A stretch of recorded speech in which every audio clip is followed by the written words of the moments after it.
Hello Reformers and welcome back to Warsword Conquest and Percy. Well, we're meeting Mr. Kuran Darkhand, who is the captain of the Black Guard within the Dark Elf Kingdom, I guess you could say. And yes, he surely remembers Percy, doesn't he? Yes, you have raided my village of doom. Yeah, I actually did just do that about maybe an in-game week and a half ago or something like that. And sorry to say, Kuran, but your village did not have very good loot. It only gave me 4,000 when I sold all of that stuff. Mainly because I guess we just didn't give them enough time to get back into things. Anyway, we're going to take this guy on. He has 51. It should be a pretty easy thing for us to win here. But just bear in mind that there has been a slight change of plan. And, well, hopefully I'll be able to show you exactly what I mean after this battle. But, yes, for the moment, we will just concentrate on eliminating Kuran. And then we will be changing our, shall we say, scenery. Changing our environment extremely much after this. So, yeah, you can take away from that what you will. But for the moment, we will charge in and try and do some damage with my wonderful polearm. It's actually not even doing that bad. Like, the damage is okay. Like, it's got really bad piercing damage with thrusts. Just bear that in mind. And I'm actually kind of surprised I'm doing any damage whatsoever. I'm not. Let's face it. I'm not doing that much damage. Okay, here we go. Yeah, there we go. We cast Regrowth. We got a whole bunch of people back on their feet. And hopefully I will not... Hopefully I won't die here. Hopefully I won't die here. Yes. Okay. Run away, Percy. You must run very quickly. Okay, so let's get Earthblood as well. Let's use that a little bit. And we should probably get Peace going as well, because we don't want people to run away and everything. And let's get Shield of Thorns just for the last remaining little bit. And you see these ogres? They have such crazy weaponry. It is, wow. Oh my, okay. Yeah, I'm pretty happy I got those guys, that's for sure. And I got killed by Kuran himself. Actually, I didn't get killed. Percy got killed by Kuran, and I'm pretty sure he's going to give me a piece of his mind very, very soon after the battle is over. And, oh, look at that. The Shield of Thorns effect actually does not even last that long. So me giving Shield of Thorns initially, before we have even engaged the enemy, is a pretty bad idea. So, okay, I guess that's a learning experience for me. Anyway, there is only one enemy remaining by the looks of things, and that is indeed a victory. These ogre man-eaters are crazy good. I must remember to look out for more of those guys, that's for sure. Anyway, 11 renown, pretty good. Here, how many did we lose? We actually lost 7, which is actually the most we've lost in quite some time. We lost a mounted huntress, Amazon Mistress, and Sea Captain, and so on and so forth. Did we lose anything else? We lost a couple of Shadow Walkers as well, but that's not too bad. Unfortunately, he manages to escape. The other Dark Elf vassal that we had in our prisoner's hold, by the way, he has been ransomed. And I got, I think, about 4,900 for that, so that was pretty good. Otherwise, we do now have the opportunity to take many of these guys prisoner, and, oh, this is kind of annoying, isn't it? I actually do have a number of other Dread Lords and so on in my prisoner's hold as it is, so not entirely sure what to do here. I mean, these Black Guards and Dread Knights and so on and so forth, they're probably much better than some of these, so I guess I will just take that and maybe this, and I don't know whether this is better. Which one's better, the Bloodshade or the Shade? I guess the Bloodshade is better than the Shade, right? Surely. Oh, well, never mind. Oh, okay, we have some extra things here that I wouldn't mind equipping. Some better boots for us. And we do have some nice helms and all kinds of other things here. I'm actually going to take whoa, okay. Now, let's just hold our horses a little bit here. This is a crazy repeater crossbow. 55 piercing damage, 99 accuracy. Whoa. All right. This is a pretty cool shield as well. All right, so I guess, you know what I'm going to do? I'm just going to take everything that I can. Let's actually not take the shield. You know what? I won't take the lance. I'll take everything else. And there we go. That's basically all I have space for, unfortunately, because we do have quite a lot of food with us for the moment. Anyway, I am going to try and see if some of our people do not have... Whoa, there's actually quite a few people that don't have helms, which is kind of annoying. I guess we'll give Adeline something. If she can wear this. Can she? She can actually wear this. I'm surprised that she has 9 strength, to be honest. I mean, she doesn't have any boots, which she now does, thankfully. And yeah, that's pretty good. Okay, so she does have a bow, so I assume she does have power draw, so she's obviously not going to be too good to use a crossbow, so to speak. And otherwise, maybe it would be an idea to... well, he needs a helm. Scarlock needs a helm, so let's give him this. Wow, he also has 8 strength. What is up with these guys? Seems like we have a number of... oh yes, we have a number of new companions as well, by the way. I'm basically just checking every single tavern and being like, oh, look at that. There's a guy, or a girl, or other, because obviously we have lizard men and undead things and so on and so forth. So anyway, let's have a look here. Strength... Actually, you know what? Strength is really not even a big deal here. This guy has 8 in willpower? Whoa, that's pretty crazy.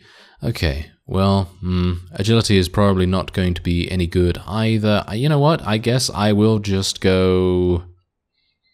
You know what? Let's just go for intelligence and just give him some power strike and iron flesh. That's kind of lazy. That's kind of lazy thinking right there. Maybe I should have gone for something a little bit different, but I feel like if we can make him into an even stronger fighter, he'll get the next level, no problem at all. Alright, so Hikaru has leveled up once again. Let's give him another point in strength.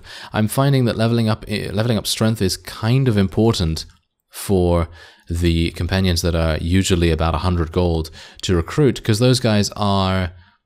well, shall we say, quite low in terms of their requirements to actually equip things. So, like, equipping armor and all that sort of thing is kind of difficult for them. So, like, for example, with Finn here, once I find a dwarven merchant, or once we are able to get to dwarven towns, I'm going to try and outfit him as well. Because, obviously, because he is a dwarf, and because we have a variety of other different races in our army, it's kind of difficult to get these guys kitted out appropriately. Anyway, we're going to give him Constitution, and hope that that actually makes a bit of a difference with his resuscitation and his regeneration, of course, and that is it. There we go.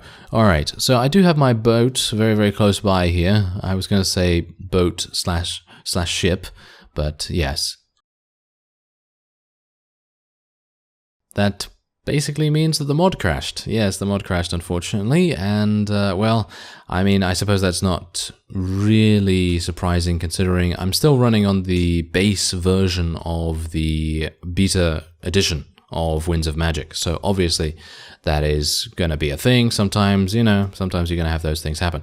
Now, the one thing that is kind of disappointing about that is that I did the battle again with Mr. Kuran, and we won once again. We had about the same amount of casualties, but the main problem that we have here is that there were no good pieces of loot. There was literally nothing with the exception of these ragged black leather gloves, and I have no idea why that is. I have no idea why there wasn't anything good there this time around, but, well, I suppose that's just how it is. You know, sometimes there's, I guess, a little bit of RNG to deal with, or something like that.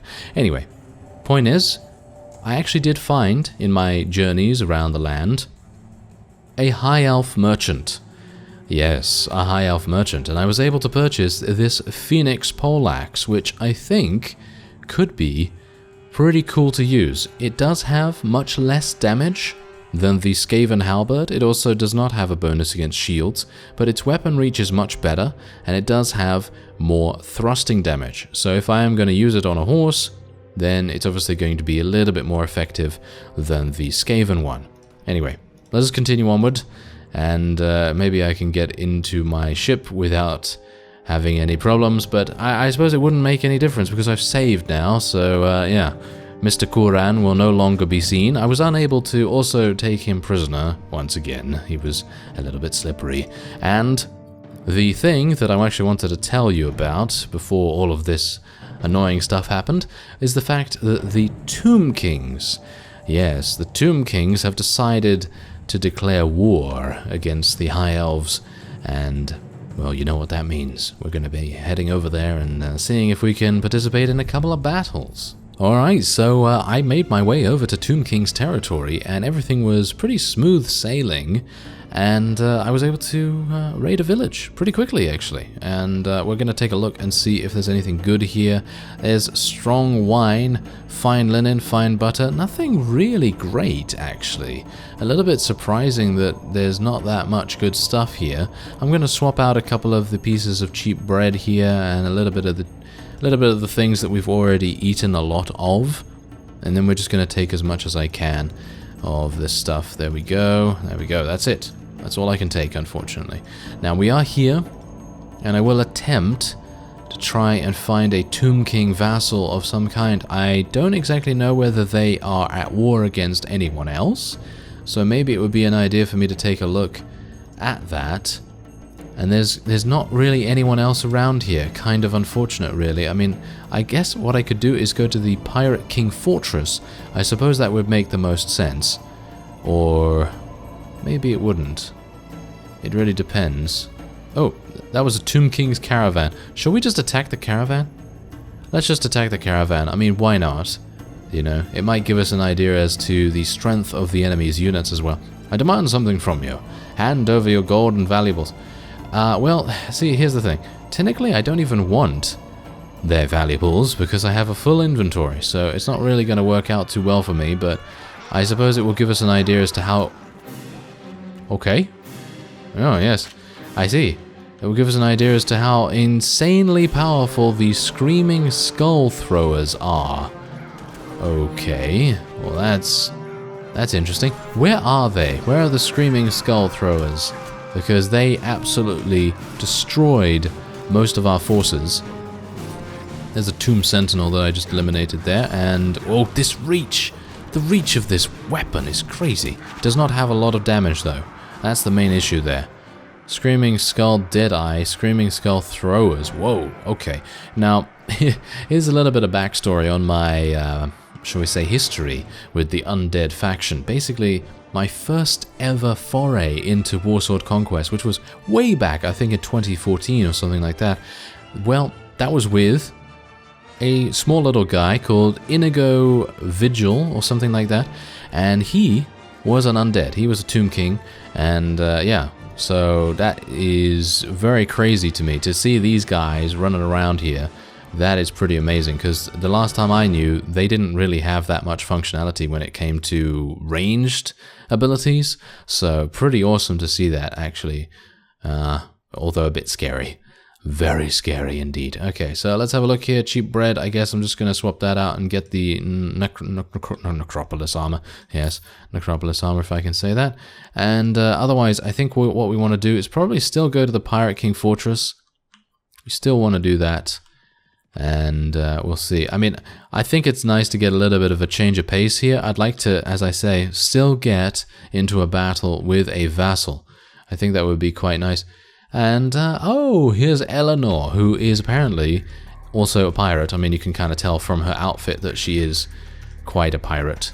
And apparently I'm not able to get into the Pirate King Fortress. Well, this is awkward.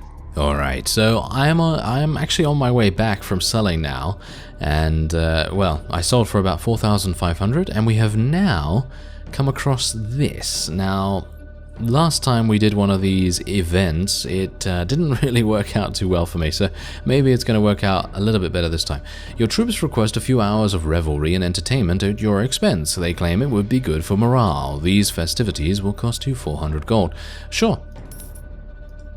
What was it? That was it? Oh, okay. It's taking a little bit of time to actually do the thing that it's meant to be doing. Oh, okay. That was it. That was literally all that it was gonna do. Alright.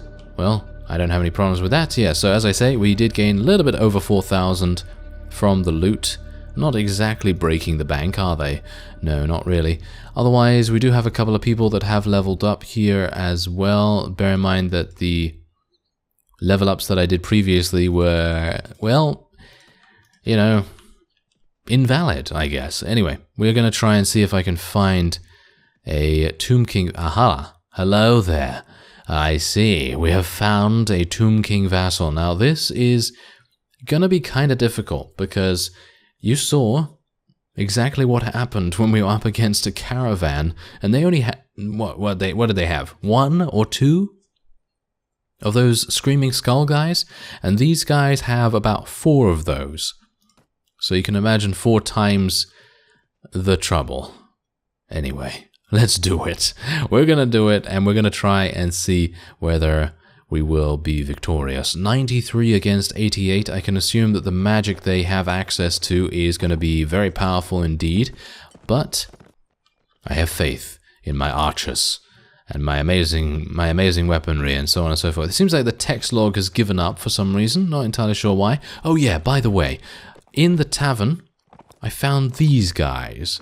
These are Dark Ogre Man-Eaters, and you can imagine how insane they are going to be in comparison to their, well, shall we say, less dark brethren, because, yes, those fellows come with some extremely deadly-looking swords, and I'm going to be looking forward to this.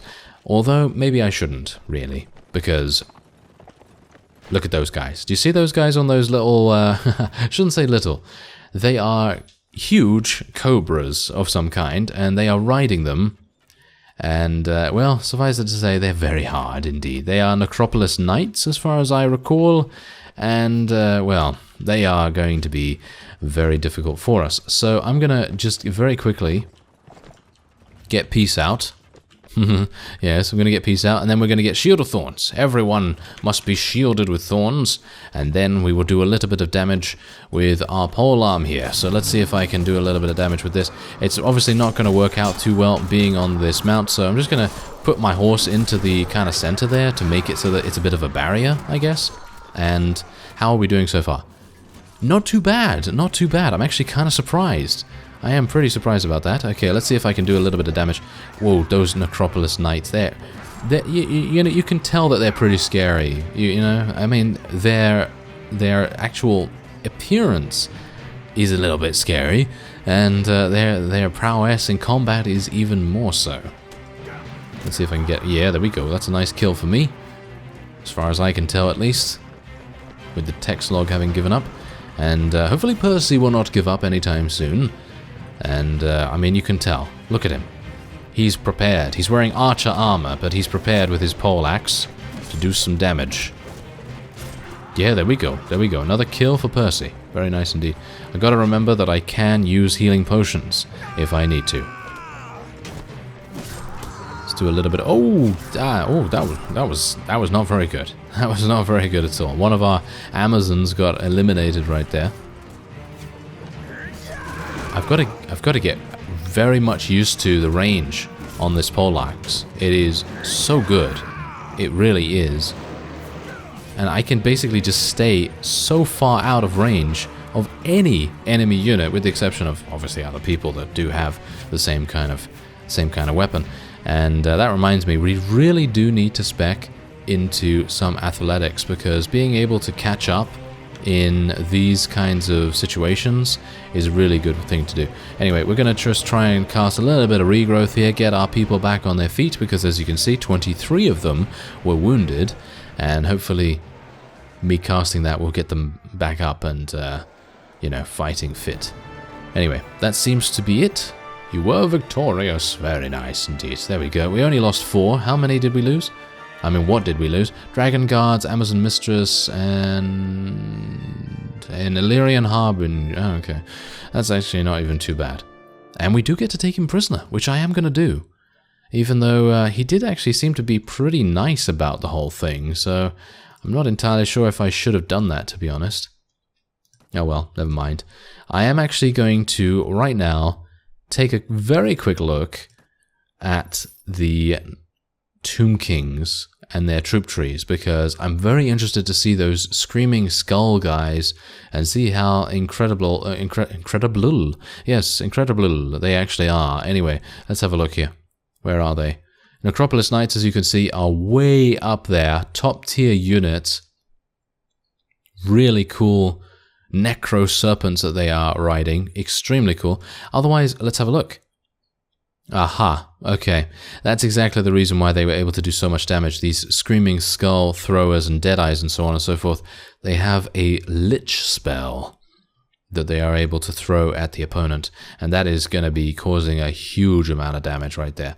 Okay, so yeah, and they level up from Tomb Guards, and these Tomb Guards are super easy to level up, so you can imagine having a whole army of these guys. I don't exactly know how you're going to survive, but I suppose there have been, shall we say, small discussions in the comment section about anti-undead spells and how powerful they are. So I suppose, you know, if every faction has sort of like anti-undead artillery of some kind or some kind of way to counter them, and those Screaming Skull guys are obviously on the undead side, it's kind of balanced in that respect. Anyway, Xandri only has 446. I feel like if the High Elves want to attack here, they will do it, and it will be pretty simple, I think, for them. Anyway, we have a whole bunch of companions to level up. I'm going to do that off screen because it will take a little bit of time. Otherwise, that will be it for this episode. I thank you very much for watching, and I will see you next time.